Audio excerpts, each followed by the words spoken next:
নমস্কাৰ বন্ধুসকল। আজি কেইটামান ইণ্ডিয়ান পলিটি আৰু এক্টৰ ওপৰত কুৱেশ্যন কেইটামান লৈ আহিছোঁ। ইয়াৰ প্ৰথম কুৱেশ্যনটো হ'ল ইমাৰ্জেঞ্চি পাৱাৰ অফ প্ৰেচিডেণ্ট। এইটো কনষ্টিটিউশ্যন অফ জাৰ্মানীৰ পৰা লোৱা হৈছে। আৰু নেক্সট কুৱেশ্যনৰ directive principle of state policy. এইটো ইৰিছ কনষ্টিটিউশ্যনৰ পৰা লোৱা হৈছে। Next amendment of the constitution. এইটো লোৱা হৈছে constitution of South Africa. Act of 1909 act, এইটোক কি বুলি জনা যায়? মৰলি মিণ্টো বা ইণ্ডিয়ান কাউন্সিল এক্ট বুলি। এইটো ছেপাৰেট ইলেক্টৰেট ফৰ মুছলিমসকলৰ মানুহৰ বাবে এটা ছেপাৰেট ইলেক্টৰেট উলিওৱা হৈছিল। তাক মৰলি মিণ্টো বুলি জনা যায়।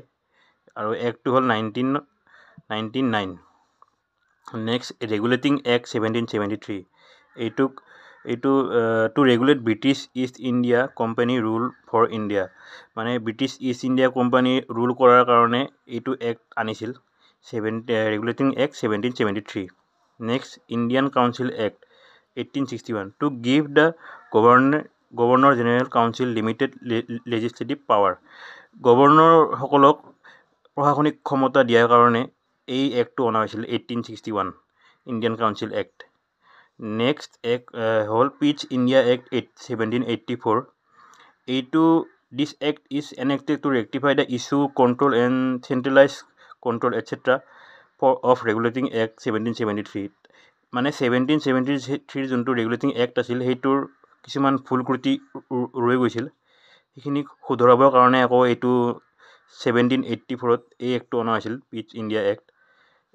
একেবাৰে লাষ্টৰ এইটো হ'ল act Panchayati Raj act 1992। This act was introduced to deal with the issue of Panchayati Raj and 11th schedule covering 29 subjects. Panchayati Raj introduce কৰা হৈছিল এই 1992 এক্টেৰে